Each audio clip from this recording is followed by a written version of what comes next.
apoyándole, siga orando por ellos, siga haciendo ese escudo hacia todo el ataque ideológico. Nosotros aquí tenemos la herramienta y no es de hombre, es a través del Espíritu Santo y una familia que se dispone a vivir para Cristo es que podemos combatir y vencer, porque no es combatir, es vencer, porque Cristo, dice la Biblia que ellos confían en carros y en caballos, ¿verdad? El hombre confía en sus cosas, en su intelecto, en su fuerza, en su juventud, en que yo hice esto, que mi amigo es aquel, y así confía el hombre. Pero nosotros dice, ellos confían en carros y caballos, pero nosotros confiamos en Jehová de los ejércitos. Así es, tú y Dios son una mayoría, ¿verdad? El mundo va a querer hacer tantas cosas, pero va a ser una mayoría. También quiero decirle que a partir del próximo mes vamos a estar orando por nuestros países latinoamericanos. Y ya el primero en la lista, que debería ser porque aquí hay mucha población latinoamericana, vamos a cerrar con los Estados Unidos. Pero vamos a empezar México, ya me llegó la bandera de México, así que vamos a estar orando cada domingo. Dijo Angelita, amén. Ayer se la mostré. Me dijo, esa no es, cuando le mostré, si mira el escudo del águila, esa es.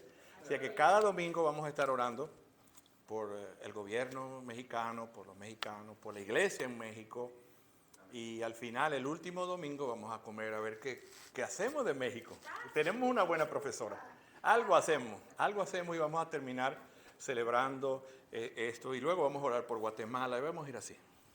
Aunque no hay nadie de Guatemala, pero vamos a empezar a orar.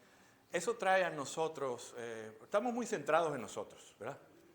Orar por los demás nos ayuda mucho a romper el egoísmo, a romper tanto, porque siempre estamos mirándonos del ombligo, siempre estoy mirándome yo y vengo acá a ver qué Dios hace por mí. Pero si usted está en Cristo, usted tiene demasiado. Disfrute la presencia de Dios, disfrute que Dios ya es su Padre, disfrute, pero hay muchos que es la peor desgracia que puede vivir alguien es vivir sin Cristo. Es vivir dependiendo de Él hasta que llegue y se enferma y ya la juventud o los títulos o lo que sea ya le toca mirar para arriba. Y gracias a Dios que nosotros en un momento de dureza, que no fue dureza porque no es dura, fue cuando el Padre te dice, hey, ¿qué estás haciendo? Ven para acá. Y puede ser un regaño, no es un regaño, porque Él quiere lo mejor para sus hijos. Los problemas de la vida o las tormentas es porque Dios te quiere. Él dice, tú estás llevando la barca que es la vida, la estás llevando al final, la estás llevando al abismo, y yo te llamo y te hundo la barca y te doy un salvavidas y te montas en la mía para yo llevarte a usted donde yo quiero. Nos parece rudo hasta el humanismo. Ayer estuvimos hablando sobre el evangelismo y nos dimos cuenta en la primera sesión de que nos parece duro porque cuando vamos a ver un lugar como esto, está centrado siempre en el hombre. Humanismo. En cambio hoy hemos cantado el evangelio, mi maldad, esto, Cristo. Pero cuando estás en el humanismo, lo primero que sale es yo. No, y aquí se trata de él. Y yo, por su gracia, soy salvo, por su gracia soy adoptado y tengo todo, pero en Él. No es la fuerza mía, no es mi intelecto ni mi belleza, es lo que Dios hace en mi vida. Y por eso lo mejor que podemos hacer para crecer es buscar de Dios, porque nos vamos a crecer en sabiduría. Ayer hablaba alguien, yo necesito, o anteayer, necesito discernimiento.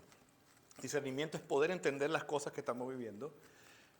Y oramos por el discernimiento, que es saber si esto es de Dios, si esto no es de Dios. Pero déjame decirte algo, hemos orado yo en algún momento, pero si tú no conoces la palabra no vas a tener discernimiento. Oramos, somos muy facilistas. Bueno, yo la Biblia no la manejo mucho, pero estoy orando por crecer, estoy orando por buenas decisiones, estoy orando y descuidamos el manual. La sabiduría viene de crecer en Cristo. Así que hoy vamos a hablar de 2 clases de alimentos, ¿sí? 2 clases de alimentos y vamos a ir, yo me pasó lo mismo la semana pasada y ya. Vamos a ir al libro de Juan, seguimos con Juan. Juan 6. Y Jesús sigue, ¿recuerda que había pasado la primera sesión de Juan 6? ¿Recuerdan o no recuerdan? ¿Cómo empieza Juan 6? Juan 6 empieza con Jesús multiplicando los panes y los peces, del versículo 1 al 15. ¿Y qué pasó? ¿Recuerdan? La gente estaba emocionada. Vamos ahora al 22, porque terminamos el 21 la semana pasada. La gente quería hacer a Jesús a la fuerza rey y se lo iban a llevar. ¿Y qué hizo Jesús? ¿Recuerdan? Jesús fue, despidió a la gente, pero primero montó y que por eso hablamos la semana pasada de las tormentas. Y pudimos hablar de que las tormentas a los creyentes nos enseñan a confiar en Dios. ¿Están ahí, verdad? Solo Jesús en la barca, Jesús lo envió a la tormenta y el mejor lugar era la tormenta con Jesús que estar en la orilla calmado sin Jesús. ¿Sí? Es mejor estar viviendo una situación difícil siendo hijo de Dios que estando en la plena calma y la tranquilidad sin Jesús. Eso para nuestra mente es algo, ¿verdad? No está fácil de comprender, pero si estamos en el Espíritu, si somos de Cristo, sí podemos entender que Él está con nosotros y Él los envió a la tormenta. Y entonces aprendimos que por muy dura que sea la tormenta, el gran yo soy está en el barco. Recuerda que cuando Él lo vieron caminando decía, bueno, esto es un fantasma, ¿qué es esto? Y que Pedro cuando lo vio agarró confianza y dijo, yo quiero bajarme y ven, y empezó a caminar Pedro, ¿recuerdan? ¿Y qué pasó Pedro?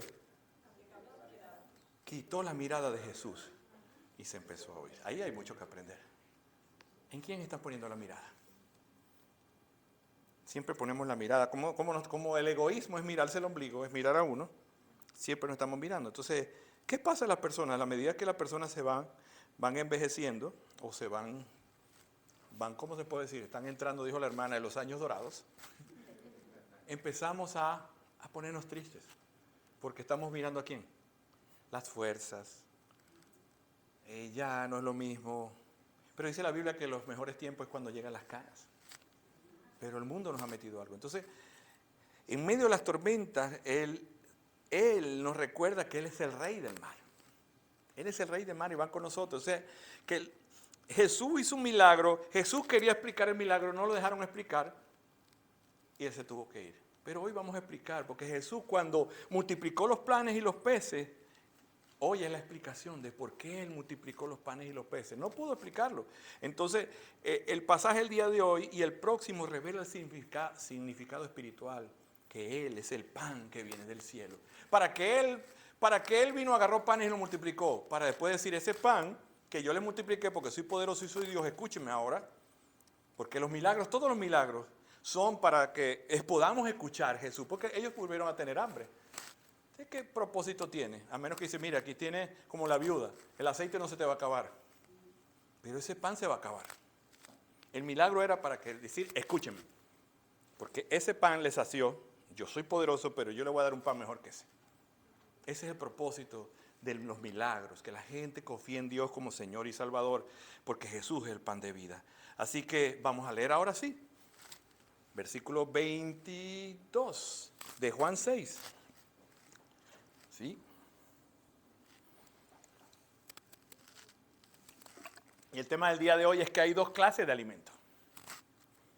Dice, al día siguiente la multitud que había quedado al otro lado del mar se dio cuenta de que allí no había más que una barca y que Jesús no había entrado en ella con sus discípulos, sino que sus discípulos se habían ido solos. Vinieron otras barcas de Tiberias, cerca del lugar donde había comido el pan después de que el Señor había dado gracias. Por tanto, cuando la gente vio que Jesús no estaba allí, ni tampoco sus discípulos, subieron a las barcas y se fueron a Capernaum buscando a Jesús. Y cuando lo hallaron al otro lado del mar, dijeron, Rabí, ¿cuándo llegaste acá? Y Jesús les respondió, en verdad les digo que me buscan no porque hayan visto señales, sino porque han comido de los panes y se han saciado.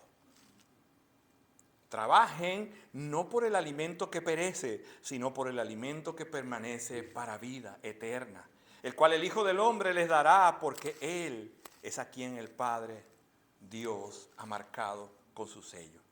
Entonces le preguntaron, ¿qué debemos hacer para poner en práctica las obras de Dios? Jesús les respondió, esta es la obra de Dios, que crean en el que ha enviado. 30.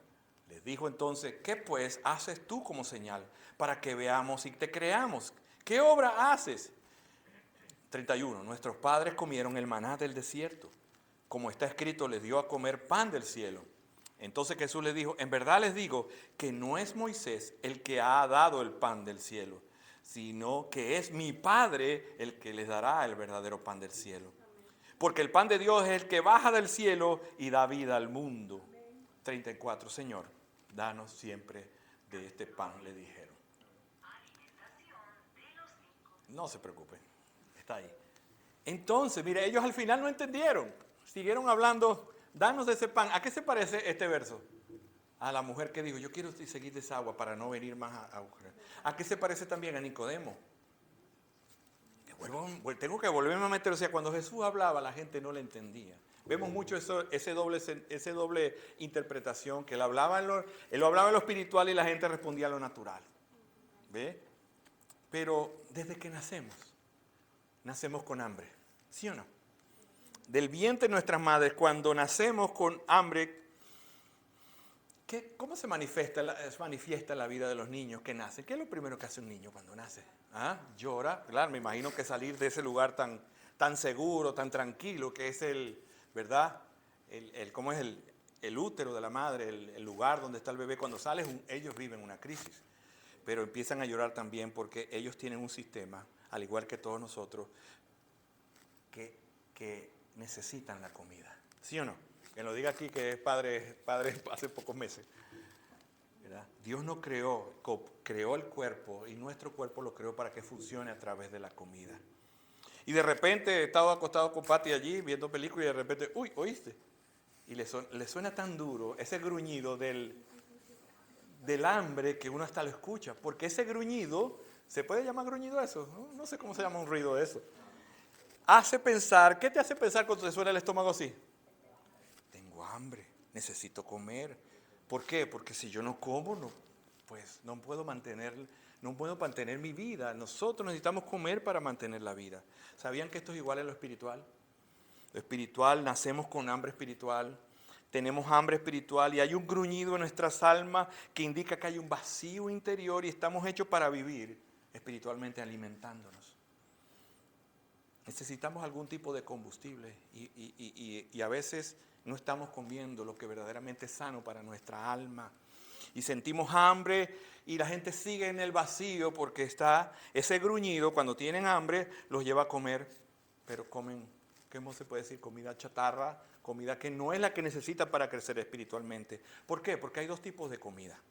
Está la comida que no satisface y está la comida que satisface. La única comida que va a satisfacer nuestra vida, ¿saben cuál es? El pan de vida. Y de ese es lo que quiero hablar. Jesús es el pan de vida y ese pan de vida es el que nos satisface.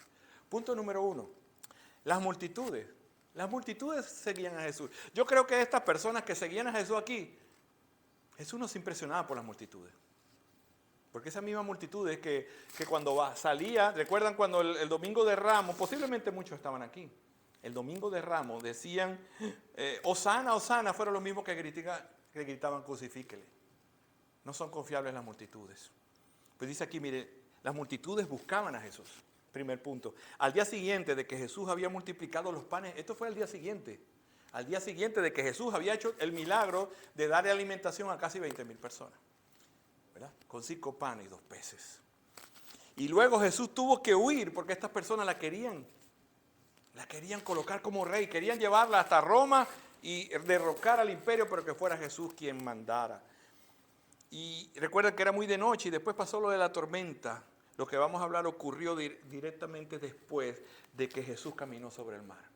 ¿Sí ves que es bueno estudiar la Biblia paso a paso? Porque venimos de la multiplicación de los panes y los peces. Luego venimos que Jesús tuvo que huir, hacer el milagro y ahora va a explicar. Por eso es importante leer la Biblia en orden. Porque imagínate que yo leyera este pasaje y no sé más nada. No sé por qué se multiplicaron los panes, no sé lo que pasó aquí. Dice la multitud. Jesús fue seguido por la multitud, siempre fue seguido por la multitud. La Biblia dice, y al final de esto, y aquí les dice algo bien fuerte, dice, ustedes me siguen porque yo les he alimentado. Jesús le decía a la gente, ya él al final del capítulo le dice, ustedes me siguen, ¿verdad? Si quieren se van, le dijo así, vamos a llegar al 60. ¿Y la gente qué hizo? Se fue. Porque él sabía las intenciones, la gente le seguía por lo que les daba y no por quién era él. Jesús le seguía gran multitudes por las señales milagrosas. Y recuerden, versículo 22 dice, al día siguiente la multitud que había quedado, ¿verdad? Él les dijo que se fueran y la multitud no les hizo caso. Muchos se fueron, pero otros se quedaron. ¿Qué? ¿Para qué se quedaron? Posiblemente para que los volviera a alimentar. Posiblemente están esperando, bueno, vamos a ver si este hombre que está allá, ¿te acuerdas? ¿Recuerdan? Vamos a quedarnos. Él nos dijo que nos fuéramos, pero ellos se quedaron. Pero se dieron cuenta de todo lo que pasó, que se fueron, no vieron el milagro de caminar, pero se dieron cuenta que Jesús no se había montado en la barca y por eso se quedaron. Pero otros se fueron. Entonces cuando Jesús se va del lugar donde realizó los milagros, los panes y los peces, había despedido a la gente. La multitud sabía que Jesús se había quedado. Versículo 23. Dice, y vinieron otras barcas de Tiberias cerca del lugar donde había comido el pan del Señor. El Señor le había dado. O sea, la gente se enteró del milagro, posiblemente otras barcas que estaban allí. Allí hay un hombre que nos dio de comer. Vamos, entonces las barcas llegaron a buscar a Jesús. Pero lo estaban buscando era porque Él era un gran proveedor. Tiberias era una ciudad muy importante del puerto de Galilea, del lago de Galilea. 24. Por tanto, cuando la gente vio que Jesús no estaba allí y tampoco sus discípulos, ¿qué hicieron? Se montaron en la barca y se fueron a Capernaum. ¿Por qué a Capernaum? Porque Jesús, en Mateo 4:13, no lo busque, dice que era la ciudad donde vivía Jesús. Capernaum. O también porque algunas personas pudieron escuchar posiblemente cuando Jesús dice que Jesús estaba despidiéndolo y nos vemos en... Y la gente escuchó, ¿verdad? No dice claramente por qué fueron allá, pero estas fueron una de las posibles razones. Entonces la lógica es que tenían que ir a buscar allá. Pero dice que la gente buscaba a Jesús, ese es el punto, la gente estaba buscando a Jesús. Y se oye bien que estaba buscando a Jesús, ¿verdad? Pero dice el 25 que cuando llegaron al otro lado, le dijeron, Rabí, ¿cuándo llegaste acá? Sorprendido, ¿por qué? Porque no se montó en la barca y porque no lo vieron caminar por la orilla, porque recuerdan que yo no lo traje hoy, pero era como un laguito, estaban acá y yo llego a Capernaum y no lo vieron caminando, no lo vieron, estaban sorprendidos y no se explicaban por qué, cómo Jesús había. Y recuerda que Jesús llegó porque caminó sobre el mar y después milagrosamente hizo que la barca llegara a la orilla rápidamente. Pero sabe que aquí lo importante del punto es que las multitudes buscaban a Jesús, pero las buscaban por las razones equivocadas. No basta con buscar a Jesús, hay que buscar a Jesús por las razones correctas. Ellos habían tratado de hacerlo rey. Posiblemente estaba escuchando hoy un sermón de otra persona que decía, posiblemente ellos decían, bueno, aquí donde está Jesús, aquí donde nos alimentó, vamos a hacer una revuelta y aquí lo nombramos, no tenemos que ir a Roma. Posiblemente seguían con el mismo pensamiento de hacerlo rey, pero ya no lo iban a llevar allá. O sea, ellos estaban con ese pensamiento. Jesús para ellos era una celebridad. Jesús para ellos era una persona que hacía milagros y que era capaz de alimentarlo, lo tenían como un milagrero. ¿Sí? ¿Se puede decir milagrero? ¿Una persona que hace milagros? Lo seguían, pero ellos solo hacían porque esperaban recibir algo de Jesús. Algo de Jesús. Ellos esperaban recibir un milagro, una liberación, una sanidad, porque Jesús para ellos era alguien que podía satisfacer sus caprichos. Entonces la gente busca a Jesús, pero la gente buscaba a Jesús con razones o por motivos equivocados, que es que Jesús les diera lo que ellos esperaban. Lo seguían para ver qué podían sacar de él. Qué triste eso, ¿verdad? La gente buscaba a Jesús. Y se oye muy bien, pero no lo buscaban por las motivaciones correctas. Pregunto yo al aire, ¿por qué tú buscas a Jesús? ¿Cuál es tu motivación? ¿Ya? Ellos, hablando de ellos, no estaban interesados en obedecer. Ellos simplemente, bueno, este hombre va a hablar, posiblemente aquí yo especulando, va a hablar, pero al final él va a proveer, tranquilo. Al final vamos a tener un banquete, vamos a comer bastante. Y él les hablaba, pero ellos no querían o no estaban encerrados a obedecer, no estaban interesados en adorarle. Porque cuando los discípulos conocieron quién era Jesús, ¿qué les llevó a hacer él? Adorar al Señor. La noche anterior habían visto su poder y habían disfrutado de esa provisión sobrenatural. No les interesó más nada de lo que él decía. Querían simplemente que Jesús les sirviera para sus caprichos. Pero dice la Biblia en Juan 4, recuerda que Jesús anda buscando, a pesar que ellos lo buscan, pero Jesús es que busca y él anda buscando ¿qué? Adoradores que le adoren en espíritu y en verdad. La palabra adorador es sinónimo de cristiano, de creyente, de santo, de los del camino. Porque si usted no es adorador o yo no soy adorador, no soy hijo de Dios, porque Dios nos creó ¿para qué? Para adorarle. ¿Y cuál es el pecado? Que nosotros nos adoramos a nosotros mismos hasta que Cristo llega a nuestras vidas. Y cuando llega a nuestras vidas y nos muestra quién es Él merece toda la adoración. Amén. Él merece toda la adoración. Él anda buscando personas para salvarla. Dijo alguien, ¿verdad? John Piper, hay un libro que se llama celebra en las naciones, que dice que en el cielo, ¿verdad? Hay misiones mientras no hay adoración, pero cuando hay adoración ya no es necesaria las misiones, porque en el momento que una persona conoce a Cristo, se convierte en un adorador. Así que las misiones van a estar, hasta las misiones es ¿cómo les digo? La misión es el plan de ir a buscar a los perdidos. Y una vez que la persona conoce a Cristo, en ese lugar lo que hay es adoración, porque Dios anda buscando verdaderos adoradores. Un cristiano es un adorador. A veces decimos aquí, y nos hemos aprendido, vamos a adorar al Señor, porque vamos a cantar, y enseñamos mal, porque el que no adora no es cristiano. Creemos que adorar es un momento donde canto una canción, un momento donde pero la vida del cristiano es una vida de adoración. ¿Usted adora al Señor como lo adora? En el trabajo usted adora. Pregunto, ¿estás adorando al Señor en el trabajo? ¿Tú adoras al Señor en tu casa al hacer un plato de comida o a calentarlo porque no sé cocinar, lo calienta? Usted está adorando al Señor porque tiene una actitud, ¿verdad? Está en comunión y está haciendo las cosas, atendiendo a su esposo, atendiendo a sus hijos, pero lo hace de una manera no a regañadientes, no se queja, sino gracias a Dios por la oportunidad que me das de servir. Porque es servir lo que Dios nos llamó. El Señor salvó a los pecadores perdidos y como respuesta Él espera ¿qué? Que le adoren. Por eso nosotros cuando empezamos, ¿por qué crees que empezamos con los salmos? Porque los salmos nos dicen muchas cosas de quién es Dios. ¿Y cuál es la respuesta del hombre a quién es Dios? Adoración. ¿Y cuál es la respuesta del que no es cristiano al Señor? Qué duro, terrible. Un Dios que castiga, porque no le conoce, pero cuando nosotros vemos la bondad de Dios y lo que ha hecho, precioso manantial que sacia mi vida, lo que sale de nosotros es una adoración. Gracias, Señor, yo no merezco. Pero cuando es el Evangelio, está centrado en el hombre, nosotros usamos a Dios lamentablemente como si fuera el genio de la lámpara, ¿verdad? Pregunto, ¿cómo has respondido tú al llamado del Señor? ¿Buscas a Jesús? ¿Cómo lo buscas? ¿Como las multitudes? ¿Lo estás buscando como verdaderamente lo buscaban los discípulos? Las multitudes eran superficiales.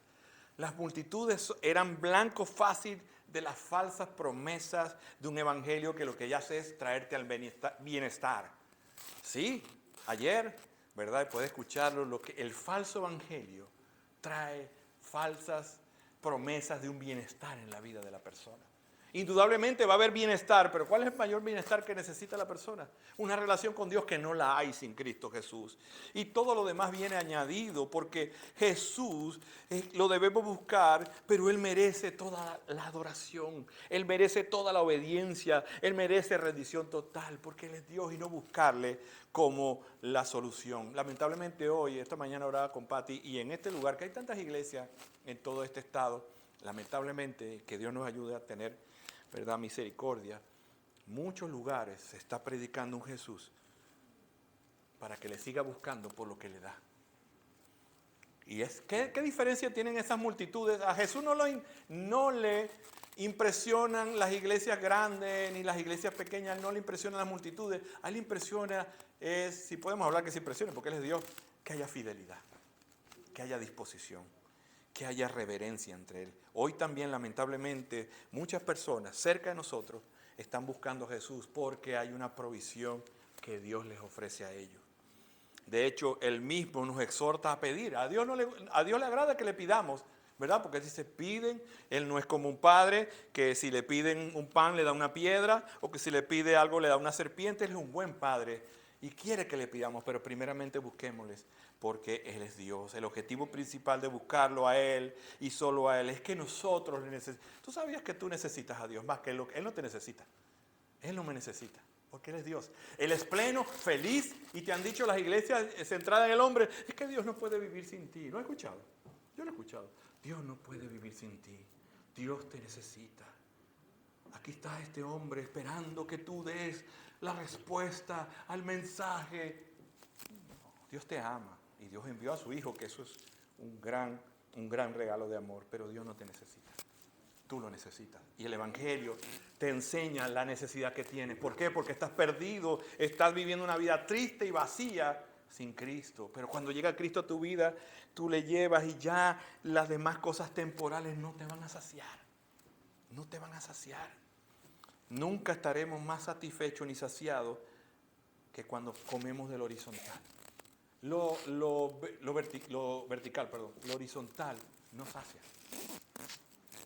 ¿Qué puede haber en el área horizontal para nosotros? A ver, se vale decir algo mientras yo tomo agua. ¿Qué es algo horizontal? La familia. Amén. Las cosas materiales.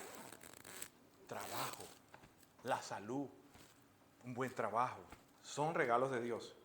Pero si tú los buscas para saciar tu vida, vas a ser un desgraciado o una desgraciada. O Roberto, para que no digan que uno es fuerte. Yo voy a ser un desgraciado. Yo mucho tiempo busqué la saciedad en lo intelectual. Después me cansé en lo intelectual y lo busqué en lo físico. Y busqué esto y lo otro. Indudablemente, gracias a Dios porque todavía la gente anda buscando saciedad en eso. Y aún dentro de las iglesias te dicen, ¿y cuántas personas tú tienes en la iglesia? No sé qué esto qué es. O sea, a mí me sacia es pararme aquí y predicar. Los resultados yo los dejo a Dios. Amén. Pero empieza la competencia en buscar, miren, nunca vas a estar insatisfecho. Si alguien busca, y algún día tendremos algunas charlas matrimoniales, ¿verdad? Cuando tengamos, ¿verdad? Pero si tú buscas saciedad en tu esposa, tú vas a ser un desgraciado. Porque ella es una pecadora al igual que tú. Si buscas, no, claro, y los hijos son un regalo de Dios, pero si tú buscas saciedad y la felicidad de tu matrimonio, en el regalo de Dios que son los hijos, también van a ser unos desgraciados. Porque el hijo es un regalo y todo, pero el único que sacia, y fuiste creado para ser saciado por Dios. Y los hijos son un regalo, ¿verdad? En este tiempo ya no son un regalo porque el mundo dice que vienen a sufrir y todas las tonteras. Los hijos son regalos de Dios, pero los hijos no pueden saciar lo que solamente Dios puede saciar. Te sentirás triste. De hecho, en este capítulo Jesús dice, confronta a las multitudes y le dice, yo sé quiénes son ustedes, yo sé por qué me siguen. Pero ¿sabe qué dice? Un versículo que les regalo, Mateo 6:33, dice, buscad primeramente el reino de Dios y su justicia, y todo lo demás será añadido. Entonces, ¿verdad? ¿Cuál es el fin principal del hombre? Hablando de la búsqueda, ¿cuál es el fin principal del hombre? La iglesia antes, ¿verdad? Estoy estudiando la historia de la iglesia siempre creyó en las confesiones y en los catecismos. Ahora nosotros hablamos de catecismo. Me suena raro decir en una iglesia evangélica catecismo porque nos suena una religión, muy común en Latinoamérica. Pero catecismo quiere decir alguien que enseña y alguien que aprende y lo recita oralmente. Catecismo y catecúmeno es el estudiante. Pero antes las iglesias usaban el catecismo y la primera lección del catecismo de Westminster, que es Inglaterra, dice el fin del hombre. ¿Cuál es el fin del hombre? Conocer a Dios y disfrutar a Dios para siempre. Ese es el fin del hombre. Dirá, ¿para qué nací yo? Tú naciste para conocer a Dios y disfrutarlo para siempre. Esa es la vida del hombre. Las demás cosas son regalo de Dios, añadidura, pero si la persona no conoce a Dios, no cumple el fin de la vida del hombre. Su vida para la Biblia es un desperdicio. Ese hombre que todo lo que ha hecho es un desperdicio sin Cristo. A los ojos de la óptica, porque dice que los cristianos pues, no, ustedes nada más creen en la Biblia, sí, gracias a Dios. Eso es lo que se diferencia una religión verdadera y una falsa. La verdadera, o bíblicamente tenemos un libro que tenemos que seguir para vivir lo que está en la vida y la piedad.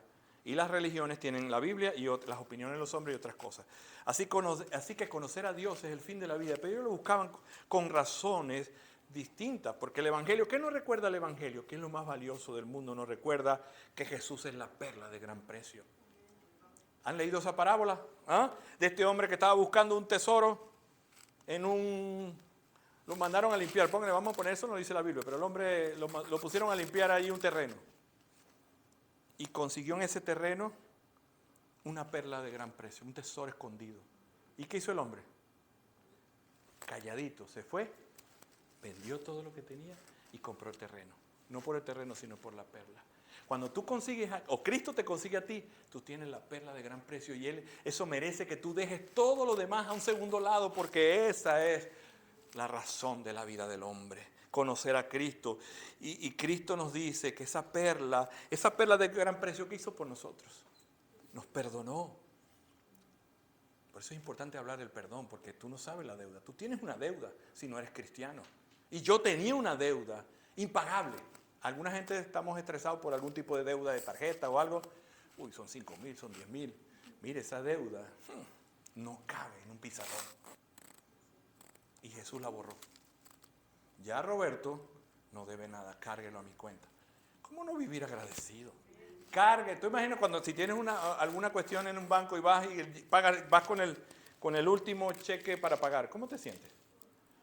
Ay, no me voy a meter más ninguna deuda. A los que están comprando casa, están pagando casa hoy, son no sé cuántos meses, 30 años, tendrá que pagar el nieto, el hijo. Pero imagínate la última cuota. Y esa deuda es pagable. La que teníamos nosotros es mucho más grande que esa. Y Jesús la pagó. A aquellas personas que se arrepienten, le dijo, la deuda es saldada. Consumado es. Ya está saldado. Ya Él llevó la pena, Él llevó el perdón, Él llevó la vergüenza, Él llevó el castigo, Él llevó el juicio, Él llevó la maldición. Él lo hizo todo. Vamos a buscarlo de manera superficial. Él pagó para ustedes y yo fuéramos liberados. Él pagó para que tú y yo fuéramos libres. Él pagó para que tú y yo viéramos porque estábamos ciegos. Y aún así, pero si hoy alguien todavía se siente preso, yo le invito a ir a Jesús. Y si tú eres creyente y te sientes preso, déjame decirte que yo te invito a entrar en una presencia, en una relación más firme con el Señor. Amén. Cristo es todo lo que necesitamos y Cristo es todo lo que tenemos. Al final no tiene más nada. Cuando tú estés allí, bueno, yo, Roberto, esté allí, quede solo. Todos se fueron. Ya no trabajo. Viviendo por ahí, quién sabe dónde, quizás en un hospital, en un ancianato, no sé. ¿Qué es lo que más me va a quedar a mí? Cristo, más nada. Más nada, usted no tiene más nada, pero eso es lo más grande que tú tienes. Versículo 26, Jesús les dijo, en verdad les digo que ustedes me buscan, no porque hayan visto señales, sino porque han comido del pan y se han saciado. Otra versión le digo la verdad, ustedes quieren estar comidos porque yo les di de comer. No porque entendieron las señales. Hoy día, lamentablemente, en muchos lugares se hacen, entre comillas, milagros, muchos preparados, y la gente sigue, pero mucha gente se va sin Cristo.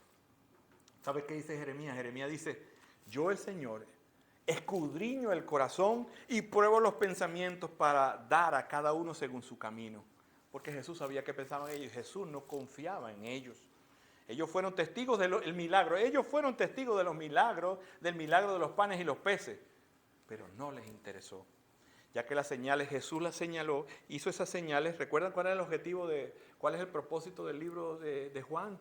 Capítulo 20, 31. Dice, y estas cosas que he escrito las hice para que ustedes sepan que crean que Jesús es el Cristo, el Hijo del Dios viviente. Cada cosa que pasa en la Biblia, cada cosa que pasó en el libro de Juan es para creer que Jesús era el Hijo de Dios.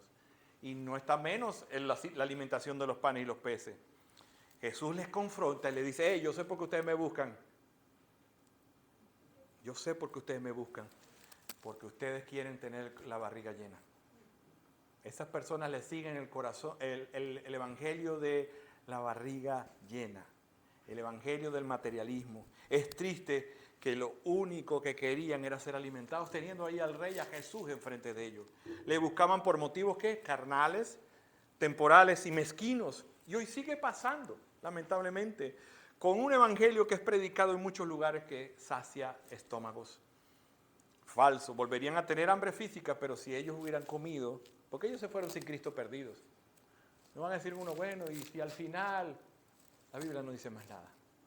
Y llegan a decir la barbaridad que hasta Judas Iscariote fue salvo. La barbaridad. Porque queremos agregarle a la Biblia.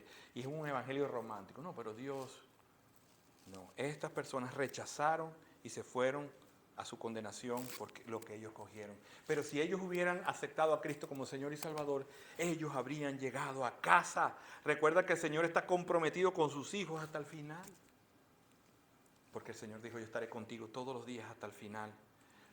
Para pasar al segundo punto, no busquemos a Jesús como lo buscan las multitudes. Busquemos a Jesús como lo busca un verdadero discípulo. El salmista también, ¿qué hizo David? David dijo, tú eres mi Señor, y ningún bien tengo fuera de ti. Ojalá nosotros pudiéramos decir así, no solamente de boca, sino yo no tengo más ningún bien que Jesús, dijo David, estando perseguido en una cueva, no tengo más nada que a ti, Señor. Tú eres la porción y mi herencia, tú sustentas mi suerte. Amén.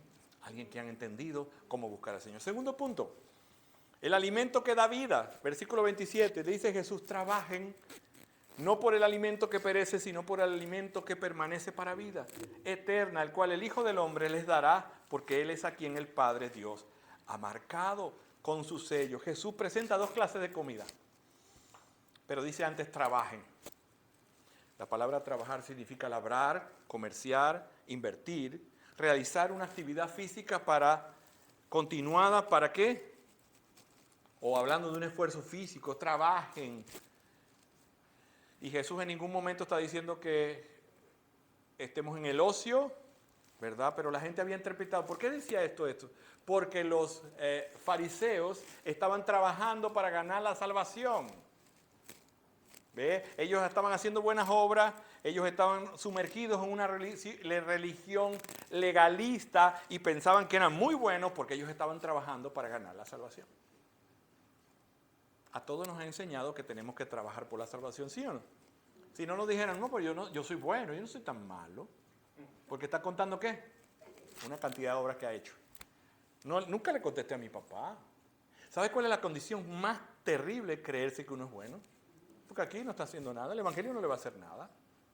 Por eso cuando uno llega a la iglesia dice, pero tan mal hiciste en la vida que tuviste que caer en eso. Porque la mayoría dice, estamos trabajando. Mire, yo hago esto, voy a la iglesia, yo hasta ofrendo. Tengo un ancianato por allá donde yo hago unas ayuditas. Y están haciendo, esas cosas no son malas si son obras por salvar, porque soy salvo. Pero a la gente le gusta trabajar para ganar el favor de Dios. Y eso es un gran insulto. En ningún momento el Señor nos está invitando a hacer eso. Le dice trabajen, o sea, su esfuerzo sea por, ¿verdad?, lo que es espiritual. El Señor nos invita a esforzarnos para satisfacer las necesidades de nuestra alma, más que las necesidades físicas. Por eso se trabajen por la comida que no perece.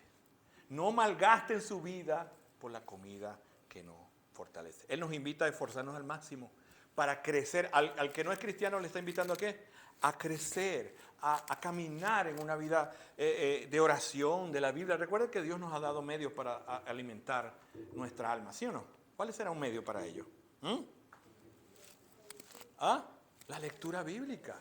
La oración nos fortalece y nos hace crecer. Cuando una persona cree en Cristo, no está realizando buenas obras para la salvación, la está realizando, ¿verdad?, para crecer, para agradecer en cuanto a esto. No hay ningún mérito en creer. Por eso le dice, el Señor le dice a ellos, ¿verdad? El Señor le dice a ellos, no trabajen para, ahí dice, mira, el versículo 27 dice, no trabajen no por el alimento que perece, sino por el alimento que permanece para vida, el cual el Hijo del Hombre les dará, porque Él es a quien el Padre ha marcado. Así que no hay ningún mérito en creer, ¿verdad? Porque lo importante es lo que Dios hace en respuesta. ¿Sabe qué dijo el profeta Isaías? Dijo, ¿por qué gastáis el dinero en lo que no es pan y vuestro trabajo en lo que no sacia? Oídme atentamente y comed del bien y se deleitará vuestra alma con grosura. Otra versión dice, oigan bien y comerán una comida buena y deliciosa. No vale la pena ganar dinero y gastarlo en comida que no quita el hambre. Eso es lo que hacemos nosotros cuando malgastamos nuestra vida en todo lo que es terrenal y no estamos aprovechando para lo espiritual. Jesús le estaba diciendo, era una invitación. Dios le estaba una invitación a esas almas que estaban hambrientas a que fueran a comer de él, que era el pan de vida. ¿Cuánta supuesta comida es pasajera? ¿Qué comida es pasajera? Las filosofías. ¿Qué más? Podemos ver las modas y todas esas cosas que la gente está alimentándose pero que no le está saciando. Trabajemos por ese alimento que es espiritual. Dice, ¿sabe qué dice la Biblia? Busquen la paz y la santidad sin la cual nadie verá a Dios, Señor. El Señor nos invita a trabajar por nuestro crecimiento. Y hay una palabra en 1 Timoteo 4:7 que dice, disciplínate a la piedad. ¿Sí? El buscar al Señor, el saciarnos del Señor, la palabra disciplínate viene de la palabra griega que dice, se llama gimnasia, que es gimnasia, ¿verdad? Viene de gimnasia, y cuando la palabra gimnasia, ¿qué le suena a la palabra gimnasia? ¿Ah? A esfuerzo físico, a sudor. Entonces, para alimentarnos espiritualmente hay un trabajo que hacer. No sale con 2 minutos, ay, ya me alimenté espiritualmente, ya leí lo que, y de paso lo escuché. Y ya, ¿no? El trabajo para crecer espiritualmente hay que trabajar, hay que trabajar, hay que trabajar. Buscamos a Dios, trabajamos ejercitando las disciplinas que Jesús lo hizo y no es una opción para nosotros los cristianos. Tenemos que crecer espiritualmente.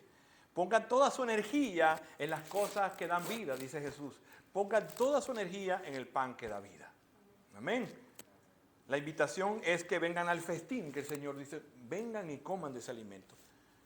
Y no vamos a comer físicamente, claro, pero que eso no sea lo que sacie. Miren, hay una historia, ya para pasar al tercer y último punto. ¿Recuerdan? Hans Christian Andersen era un escritor de cuentos de niños. Él escribió El Patito Feo. ¿Sí ha escuchado El Patito Feo? Bueno, él escribió una historia que se llama La niña de las cerillas o La niña de los fósforos. Resulta que había una niña que estaba en las calles en Nochebuena, sola, y vendía cerillas, vendía fósforo. Pero ella no había vendido ni un fósforo y no quería ir a la casa porque la mamá la iba a regañar. Tenía que vender todo, pero ¿sabe qué? Había mucho frío. Pero le aterraba ir a la casa sin vender la cerilla. Resulta que ella en esa noche fría de Nochebuena recorrió muchos lugares y veía a la gente adentro de las casas bastante cómoda, bastante abrigadas, bastante con su chimenea, su cosa comiendo y deleitándose. Y la niña miraba por las ventanas, miraba, se asomaba, eran casas ricas y había festines suculentos y manjares que ella nunca había visto, pero ella estaba allí afuera y se metía en un rincón y empezaba a encender la cerilla y tratarse ella de calentar. Y allí, a la luz de la noche, ¿sabe qué pasó? La niña murió. ¿Qué pasa con nosotros? El Señor nos está invitando a un rico banquete y nosotros queremos quedarnos afuera, pasando frío, tratando de calentarnos con una cerilla. A menudo pensamos que la invitación de venir al Evangelio, y miramos esa triste historia de esta niña que nos presenta a pecadores como si estuviéramos fuera del reino y no queremos entrar a donde está el alimento y donde está el calor de la presencia de Dios. Así es la entrada al reino de los cielos. Mucha gente se queda afuera pasando frío y viviendo necesidades y quedándose allí, pero Dios nos invita hoy a que nos alimentemos de lo más importante que es Dios y su presencia.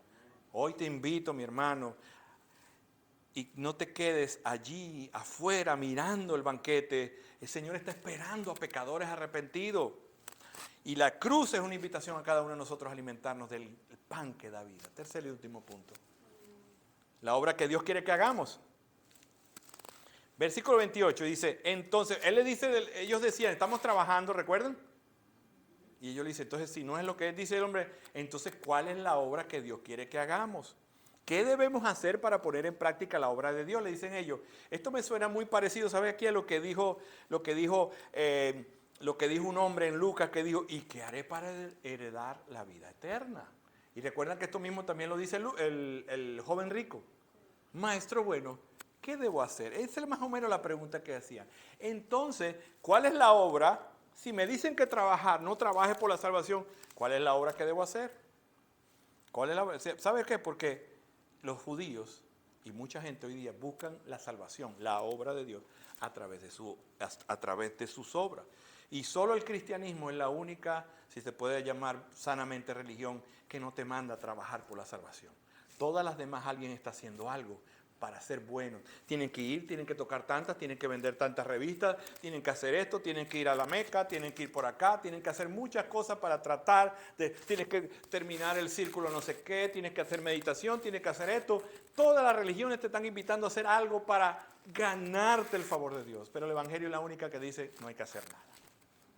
Eso es prácticamente lo que estaba diciendo. ¿Sabe qué? Por eso es que el Evangelio es tan ofensivo y es terrible para las personas, ¿y yo qué hago entonces? La Biblia contesta esa pregunta en este pasaje. Busca Tito 3:5, en este pasaje Tito 3:5 contesta eso. ¿Qué obra hacemos entonces?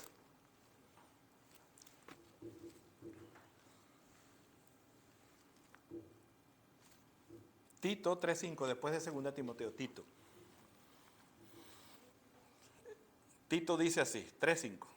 Él nos salvó no por las obras de justicia que nosotros hubiéramos hecho, sino que conforme a su misericordia, por medio del lavamiento de la regeneración y renovación por el Espíritu Santo. Él no nos salvó por ninguna obra que tú hayas hecho ni que yo haya hecho. Él nos salvó, ¿verdad?, por su misericordia. Versículo 29.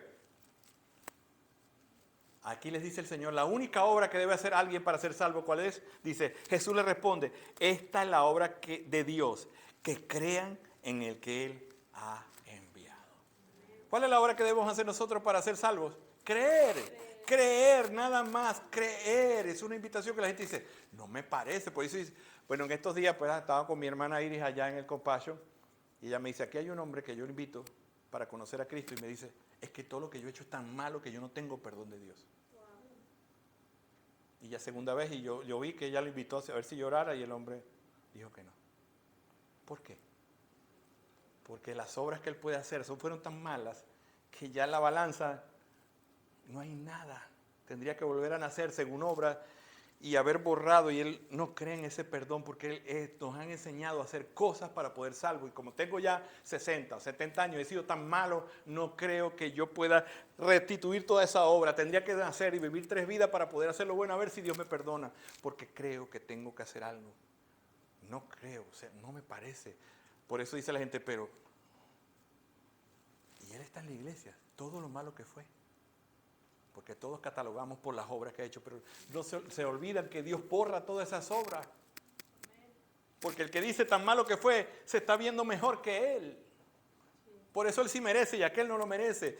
Pero dice Jesús que la única obra que tú y yo debemos hacer es creer. Y hay gente que no cree. Dice, ¿tan fácil? No es tan fácil porque la vida de Cristo fue molida en la cruz.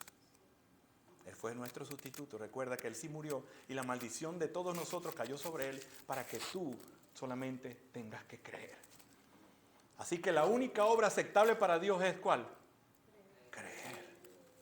Pero en creer estamos hablando de obediencia.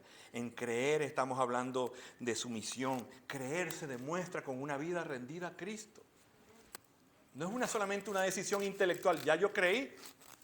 ¿Y qué pasó en tu vida? No, pues ahí voy. Pues no has visto un cambio, nada. No. Fui un día, creí y no volví nunca más. Eso no es creer. Creer se manifiesta en una vida de transformación. Así que Jesús le dice que lo único que tiene que hacer en Efesios 2, 8, 9, recuerda, por gracia sois salvos. Por gracia. ¿Por medio de qué? De la fe. Y esto no es de ustedes, porque es un don de Dios. No por obras. ¿Por qué? Porque si hay obras la gente se gloria. Así que al que creer Jesús, ¿cuál es la mayor obra del hombre? La única obra que Dios acepta en la salvación es mi creencia, mi fe, que todavía dice que es un don de Dios. Porque la salvación estaría manchada si hay una obra de Roberto, porque todo lo que hace Roberto está manchado de pecado. Así que la gran obra que tú puedes hacer hoy es creer en el Señor Jesucristo. Los religiosos buscan mérito y los prestigios y hacen para Dios, pero Dios dice la gran obra que deben hacer es creer. Los judíos no les cuadraba esto porque los judíos, ellos tenían una vida muy devota. Versículo 30 al 32 dice, Jesús le dijo, entonces él hablar de las obras, ahora se va a un ejemplo que hizo con sus antepasados. Dice, le dijeron entonces, ¿qué pues haces tú como señal para que veamos y te creamos? ¿Cuál es la señal que tú nos dices? Y ahora Jesús habla de eso. Nuestros padres comieron del maná en el desierto, como está escrito, les dio a comer pan del cielo. Entonces Jesús les dijo, en verdad les digo que no es Moisés el que ha dado el pan del cielo, sino mi Padre que está, y mi Padre es el que da el verdadero pan del cielo. Jesús la respuesta, Jesús le da es, ¿recuerdan cuando sus padres estuvieron en el desierto? ¿Recuerdan que Dios los sostuvo? ¿Recuerda por qué Dios le envió pan a ellos? ¿Por qué Dios le envió pan a ellos en el desierto? Porque estaban hambrientos. ¿Y por qué también? Porque los amaba. ¿Por qué Dios envió al pan que descendió del cielo? Porque la humanidad está perdida, insaciada, llena de religión. Recuerden que siempre el Antiguo Testamento tenemos que traerlo al Nuevo Testamento y que siempre es un antitipo de tipo que es Cristo. Él es el tipo, el maná del cielo. Cuando se hizo el milagro ese del maná del cielo, era hablando de lo que venía el verdadero pan del cielo que es Jesucristo. Y ellos cada mañana ¿qué hacían? Salían y buscaban ¿qué? En el rocío había como unas capitas, una escarcha, y ellos hacían su pan, un pan que sabía, dice que no ha habido pan como el maná del cielo, que sabía como a miel, que sabía, ¿verdad? Ese pan, me estaba hablando de ese momento, del momento de que Jesús, el pan del cielo, viva a satisfacer toda necesidad y toda hambre del hombre. El maná era un recordatorio de la vida de Jesucristo, y así como Dios envió ese maná porque estábamos hambrientos, ¿sabe qué? Dios nos sostiene. Si tú has comido del pan de vida, Dios te va a sostener. ¿Cuál es tu problema? No me lo digas. Dios te va a sostener. El problema mayor es la salvación. Hermano, Dios te va a sostener. Cree. Dios te va a sostener. Dios sostiene esta iglesia. Dios sostiene tu matrimonio. Dios sostiene a tus hijos, pero tienes que creer. Yo te invito a creer. No podía mandar más nada que a su hijo. Dice la parábola que le envió, el hombre, el terrateniente envió a alguien, voy a mandar un empleado, lo mataron, mandaron a otro, y dice, voy a mandar a mi hijo lo van a respetar porque heredero, también lo mataron. Él mandó lo mejor, es lo mejor. Jesucristo es lo mejor para tu vida y para mi vida. Si estás pensando en religión, en dejar de hacer, no pienses en eso, piensa que Jesús, si tú te vas de aquí con Jesucristo, se ha ido lo mejor para tu vida. Y no pienses en el mañana. Él se encargará porque Él te va a sostener. ¿Hasta cuándo? Hasta que tú tengas el último suspiro, Él te va a sostener. Puede ser que estés en una cama de un hospital, pero ahí te está sosteniendo. Dios ha enviado el pan del cielo. Dice versículo 34, termino con esto. Y ellos no entendieron. Dice, Señor, danos siempre de este pan. No saben que si tú comes de ese pan, ya no necesitas más de ese pan. A ellos no les movía el corazón. ¿Qué les movía a ellos? Les movía la barriga. Si hay alguien aquí que no conoce a Cristo, y cierra tus ojitos para terminar. Yo les digo, amigo, amiga, ¿has pensado que es por esto que Jesús dice que no solo de pan vive el hombre, sino del pan del cielo, de aquel que viene la palabra de Dios? ¿Con qué estás satisfaciendo tu hambre espiritual? Hay dos clases de alimentos, un alimento que no sacia o un alimento que da vida. Jesús nos habla de una prioridad, de alimentar con el alimento que sacia. Es por esto que Dios envió al pan que descendió del cielo. Es una invitación de Dios a las almas pobres, sedientas y hambrientas, a un rico y gratuito manjar y banquete que Dios nos tiene. Amigo, amiga o hermano, ¿ya lo comiste? ¿Ya le conoces? Recuerda que la Biblia fue clara, que no sigamos desperdiciando nuestra vida en lo que es temporal y en lo que nos sacia. Ven y come de ese pan. Ven a Cristo, amado amigo, ven a Cristo. Mira, piensa todo el tiempo, cuando te da hambre, ¿qué haces? Por lo menos a mí cuando me da hambre yo voy, compro la despensa, compro comida, voy y luego la preparo, luego voy y la como y la disfruto, porque comer es uno de los regalos que Dios nos ha dado. Pero piensa en lo espiritual, piensa en lo espiritual, piensa en que el tiempo, el esfuerzo, las energías que gastas para comer físicamente, y no está mal eso, pero también piensa en el tiempo que tú dispones y el esfuerzo para alimentarte del pan de vida. Mi amado hermana y hermano, te estás ejercitando en la piedad. Eres intencional en buscar y crecer en santidad, sin la cual nadie verá a Dios. Dios espera por ti. Dios está esperando que uses todos los medios para buscarle y crecer. Aún cuando vienes a la iglesia, ¿estás viniendo para eso? Para crecer, para alimentarte, para comerte el pan de vida. Señor, gracias por este tiempo. Gracias, Señor. Y en este lugar, si hay alguien que está dispuesto a comer del pan de vida. Yo te invito, mi amigo, mi amiga, hoy a ir. Dice la Biblia que Dios es santo, es dueño de todas las cosas y que merece obediencia y que está molesto con el pecador.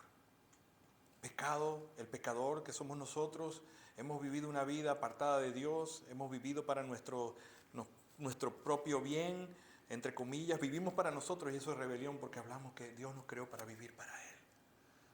Hay una distancia entre tú y Dios. Pero ¿sabes qué? Hoy, hablando específicamente del pan, ese pan vino del cielo para que ya esa distancia se cerrara y que hoy pudieras llegar a casa y comer en la mesa. Allí donde estás, si Dios te ha llamado, ora al Señor y entrega tu vida a Cristo. Dile que te perdone y dile que tú quieres dejar ya de saciar tu vida con lo temporal y que quieres comer del pan de vida. Señor, te adoramos y te damos gracias por este tiempo, que tu palabra sea sellada en nuestros corazones y podamos durante toda la semana meditar y crecer en esa intencionalidad de alimentarnos para vida. Trae hambre y sed de ti, hambre y sed de justicia a esta tu congregación, gracia soberana. En Cristo Jesús, amén y amén.